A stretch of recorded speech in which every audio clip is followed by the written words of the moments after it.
ಅದು ರಾಜಧಾನಿ ಬೆಂಗಳೂರಿನಿಂದ ಕರಾವಳಿಗೆ ಸಂಪರ್ಕ ಕಲ್ಪಿಸುವ ರಾಷ್ಟ್ರೀಯ ಹೆದ್ದಾರಿ. ನಿತ್ಯ ಲಕ್ಷಾಂತರ ವಾಹನಗಳು ಇದೇ ರಸ್ತೆಯಲ್ಲಿ ಹಾದು ಹೋಗುತ್ತವೆ. ಆದರೆ ಕಳೆದೊಂದು ವರ್ಷದಿಂದ ಈ ರಸ್ತೆ ಅಂದ್ರೆ ಸಾಕು ಚಾಲಕರು ಹೌಹಾರಿ ಹೋಗ್ತಿದ್ದಾರೆ. ಯಾವುದು ಆ ರಸ್ತೆ?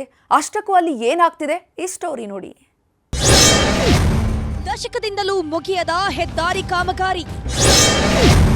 ಬೆಂಗಳೂರು ಮಂಗಳೂರು ಸಂಚಾರ ಕಷ್ಟ.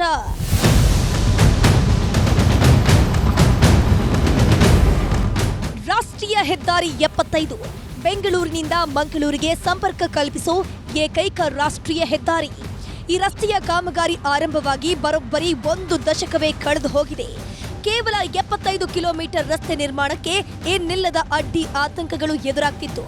ಇಲ್ಲಿ ಸಂಚರಿಸಬೇಕು ಅಂದ್ರೆ ಚಾಲಕರಿಗೆ ನಿತ್ಯ ಕಣ್ಣೀರು.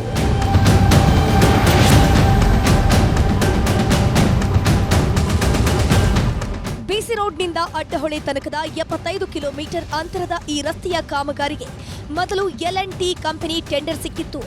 ಆದರೆ ಅಕಾಲಿಕ ಮಳೆಯಿಂದಾಗಿ ಭಾರಿ ನಷ್ಟ ಸಂಭವಿಸಿದ್ರಿಂದ ಪರಿಹಾರಕ್ಕಾಗಿ ಹೆದ್ದಾರಿ ಪ್ರಾಧಿಕಾರಕ್ಕೆ ಮನವಿಯನ್ನ ಮಾಡಿತ್ತು. ಮನವಿಗೆ ಸ್ಪಂದಿಸದೇ ಇದ್ದಿದ್ರಿಂದ ಬೇಸತ್ತ ಕಂಪನಿ ಅರ್ಧಕ್ಕೆ ಕಾಮಗಾರಿ ನಿಲ್ಲಿಸಿತ್ತು. ಬಳಿಕ ಇದೇ ಕಾಮಗಾರಿಗೆ ಮತ್ತೆ ಟೆಂಡರ್ ಕರೆಯಲಾಗಿತ್ತು.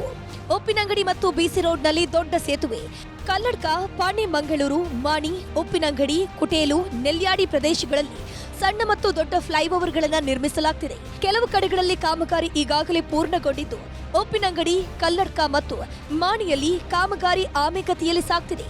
ಇದು ಪ್ರಯಾಣಿಕರನ್ನ ಇನ್ನಿಲ್ಲದಂತೆ ಕಾಡ್ತಿದೆ. ಹೀಗಾಗಿ ಸ್ಥಳೀಯ ಕಾಂಗ್ರೆಸ್ ನಾಯಕರು ನಿಧಾನಗತಿ ಕಾಮಗಾರಿ ವಿರೋಧಿಸಿ ಪಾದಯಾತ್ರೆಗೆ ಮುಂದಾಗಿದ್ದಾರೆ.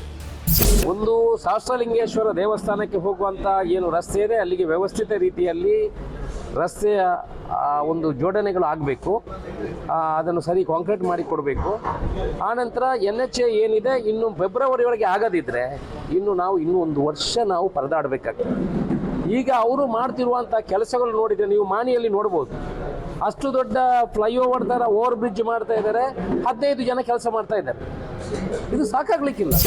ಕಲ್ಲಡ್ಕ, ಮಾಣಿ ಮತ್ತು ಉಪ್ಪಿನಂಗಡಿ ಮೇಲ್ಸೇತುವೆ ಕಾಮಗಾರಿ ಪ್ರದೇಶದಲ್ಲಿ ಕೇವಲ ಬೇರಳೆಣಿಕೆ ಕಾರ್ಮಿಕರು ಕೆಲಸ ಮಾಡ್ತಿದ್ದಾರೆ ಅನ್ನೋ ಆರೋಪಗಳಿವೆ.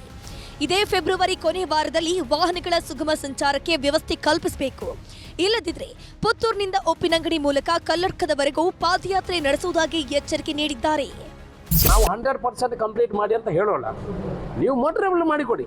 ಕಲ್ಲಡ್ಕ ಮತ್ತೆ ಮಾಣಿ, ಆನಂತರ ಉಪ್ಪಿನಂಗಡಿ ಓವರ್ ಬ್ರಿಡ್ಜ್, ಪ್ಲಸ್ ಆ ಕಡೆ ಒಂದು ಗುಡ್ಡದ ಹತ್ರ ಒಂದು ಜಾಗ ಬಾಕಿ ಇದೆ ದೇವಸ್ಥಾನದ, ಅದನ್ನು ಪೂರ ಮೋಟರೇಬಲ್ ಮಾಡಿ ಕೊಡಬೇಕು. ಒಂದು ಲೈನ್ ಬೇಕಿದ್ರೆ ಮಾಡಿಕೊಡಿ.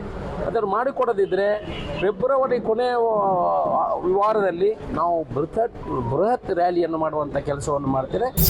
ಕಲ್ಲಡ್ಕ ಮತ್ತು ಮಾಣಿ ಮೇಲ್ಸೇತುವೆ ಕಾಮಗಾರಿಯನ್ನ ಜನವರಿ ಒಳಗಡೆ ಮುಗಿಸುವ ಭರವಸೆಯನ್ನ ಹೆದ್ದಾರಿ ಇಲಾಖೆ ಈಗಾಗಲೇ ನೀಡಿದೆ. ಜೊತೆಗೆ ಬಿಸಿ ರೋಡ್ನಿಂದ ಅಡ್ಡಹೊಳೆ ತನಕದ ಚತುಷ್ಪಥ ಕಾಮಗಾರಿ ಮಾರ್ಚ್ ಕೊನೆಗೆ ಮುಗಿಸುವ ನಿರೀಕ್ಷೆಯಲ್ಲಿದೆ. ಹೇಳಿದ ಟೈಮ್ಗೆ ಕೆಲಸ ಮುಗಿಸ್ತಾರಾ ಇಲ್ವಾ? ಜನರ ರೋಧನೆ ಇನ್ನೂ ಒಂದಷ್ಟು ದಿನ ಮುಂದುವರಿಯುತ್ತಾ ಅನ್ನೋದನ್ನ ಕಾದ್ ನೋಡಬೇಕು.